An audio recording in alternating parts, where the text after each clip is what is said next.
तो कुल मिला के 38 लाख का माल हमारे पास में ये मिला के आ जाएगा। ओके, ठीक है। थोड़ा एक अंदाजा हो जाता है कि 10,000 मशीन बनाने के लिए मुझे 38 लाख रुपए का फ्रेश ऑर्डर प्लेस करना, मतलब 38 लाख रुपए का टोटल इंक्लूडिंग पेंडिंग ऑर्डर्स का मुझे माल मंगाना पड़ेगा। Okay, then I can print this, ठीक है ना, and I can save this also. So when I save this, okay, I am going for saving this. अभी देखिए यहाँ पर जो है, अगर मुझे देखना है इस पीपीसी को, एक बार ये सेव हो गया अभी, तो इसको मैं फिर से व्यू कर सकता हूँ। Same way it will be viewed what it was viewed some time back. Okay, ये असेंबली कितने बनाने हैं, कंपोनेंट पे क्या शॉर्टेज है, फिर ये प्लास्टिक असेंबली हमने एक अलग ग्रुप बनाया है, तो ये प्लास्टिक असेंबली का शॉर्टेज अलग से बनाता है, क्योंकि इससे हमारा शेड्यूल हम देते हैं इसको मोल्डिंग शॉप को, ठीक है ना। फिर ये एक्चुअली इस पे भी नहीं आता था, असेंबली में आता था तो भी चल सकता था, लेकिन हमने वो पहले से अलग कर रखा था प्लास्टिक असेंबली, इसलिए यहाँ आ रहा है, ठीक है ना। अब ये है आइटम विदाउट बीओएम।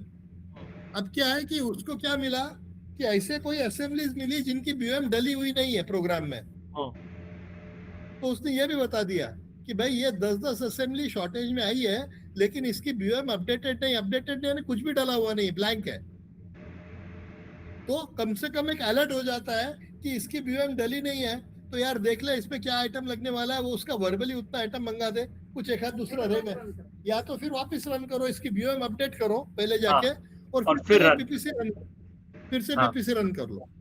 क्योंकि कई बार क्या होता है ना कि कोई असेंबली फटाक से क्रिएट होती है, बीओएम अपडेट हो जाता है, लेकिन वो असेंबली का बीओएम डालने का बाकी रह जाता है।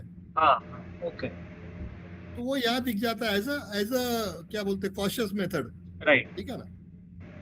So this is what I can explain you about PPC. Now, any doubt roughly at the moment you have? Further, we'll be discussing when you actually sit on the program, and it can be comfortably be doable because requirements are very clear, and I can explain you. Right. Okay. No, that's okay. I guess I will definitely have more questions when I start working on it. Correct.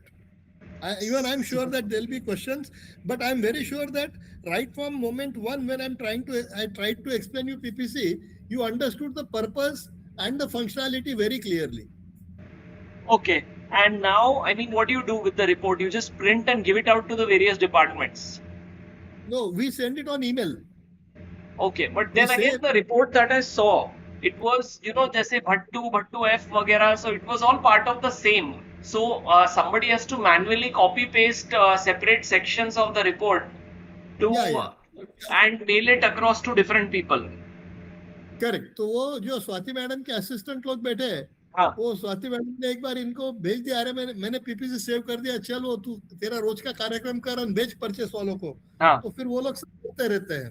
अच्छा, actually ये सब जो है ना, वो जमाने में बनाया गया था जब मुझे most of the thing 132 column printer के ऊपर प्रिंट करता था मैं रिपोर्ट, ठीक है। और वो टाइम पे इतना हमारा क्या बोलते हैं एक्सेल या ये सब हम यूज नहीं करते थे, इसके लिए सब प्रिंटिंग फॉर्मेट के रिपोर्ट्स है।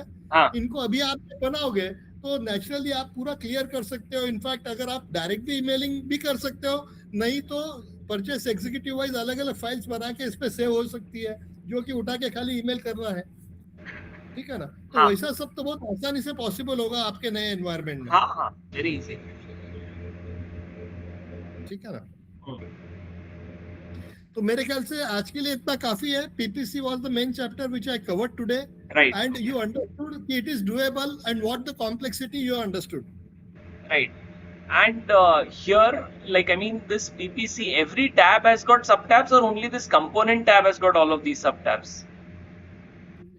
Only component has this subtab. No, yeah, only component has. Assembly is like this.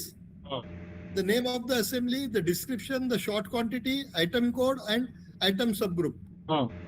So actually we want it to be sorted by assembly subgroup only, item subgroup only. Okay. Because item subgroup में हमने उस department का नाम डाला है जहां पर वो बनने वाली है. Okay. और while making the item master, you can also say if it's an assembly तो कौन से डिपार्टमेंट में बनने वाली, वो एक एट्रीब्यूट भी आप उसमें ऐड कर सकते हो while making the ERP. ठीक है ना? तो उस तरीके का सारा ये इंफॉर्मेशन है. Okay. And this is a very very important thing, क्योंकि सब कुछ इसके भरोसे चलता है। परचेसिंग, कौन से डिपार्टमेंट में, अभी हम देख लेते हैं कि भाई फलाने जगह बेंच स्केल है जिसका ट्रेंड बढ़ गया है, उसकी मशीनें ज्यादा बननी है, तो हम लोग सीधा वहां उठा के 12 लोग है उसकी जगह 17 लोग पहले दिन से लगा देते, फर्स्ट ऑफ द मंथ, क्योंकि वी नो कि हमारा प्रोडक्शन इतना एक्सपेक्टेड है वहां से, और उतना पर डे बनता है कि नहीं वो ऑब्जर्व हो जाता है। मतलब Okay. मैन पावर असाइनमेंट, ये भी सारा कुछ पीपीसी से हमारा हो जाता है। Okay. बाकी हम लोग सब मैन्युअली करते हैं, but it is very easy once we know कि कहाँ पर कितना काम करना है, कौन से डिपार्टमेंट में कितना मैन्युफैक्चर करना है, तो Right. Then we know how to appoint people, how many people to be given. Yes. Okay. ठीक है. I understand this. Yeah. So we stop here. Yes. Maybe tomorrow we'll take up. Just give me a second. I would like to show you something more.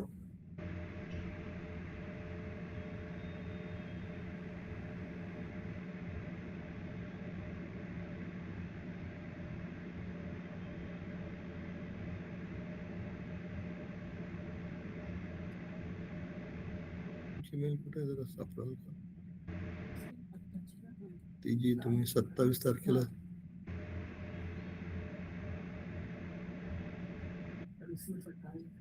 हाँ माहित नाही. हाँ आहे बहुतेक. Yes. So if you can see this, we have discussed up to whatever point number 20. Okay. Today 21 PPC is also discussed. Yeah. So today we discussed PPC also, right? And these are the things which are pending further down. So Okay. इसके अंदर जो salary का रहेगा वो थोड़ा complex है, बाकी सब बहुत आसान है, और एक एक दिन में शायद दो तीन में खत्म कर सकता हूँ। ये सैलरी एग्जीक्यूशन जो है 22, दैट इज लिटिल कॉम्प्लेक्स। बाकी जो आगे का है वो काफी छोटा छोटा आइटम है, वो जल्दी जल्दी हो जाएगा। और जितना मुझे याद आया कि इतने इसके अंदर लगभग अपना पीपीसी का सारा फंक्शनलिटी बैठ जाता है। अपना पीपीसी बोल रहा हूँ, ईआरपी का। Okay, alright, right, bye bye.